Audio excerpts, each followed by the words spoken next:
ఎందుకంటే కొన్ని audio functions లో కూడా మీరు మాట్లాడినప్పుడు సడన్ గా టక్ అనేది ఒకటి అనేస్తారు.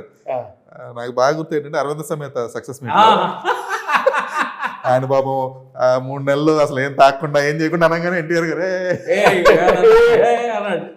ఎందుకనంటే ఈ సందర్భంగా థ్యాంక్స్ చెప్పాలి. చాలా ఆర్టిస్ట్ మహేష్ బాబు కూడా ఏదో ఫంక్షన్ నేను అన్నాను, మమ్మల్ని అట్లా చిన్నపిల్లలాగా చూస్తారు. జస్ట్ ఓపెన్ హార్ట్ఫుల్ గా మాట్లాడుతున్నాం కాబట్టి మనసులో ఏముండదు. మాస్టర్ ఎన్టీఆర్ గారు అన్నాడు, బొబ్బు పంపిస్తున్నారా? థ్యాంక్స్ ఎన్టీఆర్ గారు. ఇండస్ట్రీకి మేము ఎంతో రుణపడి ఉన్నాం.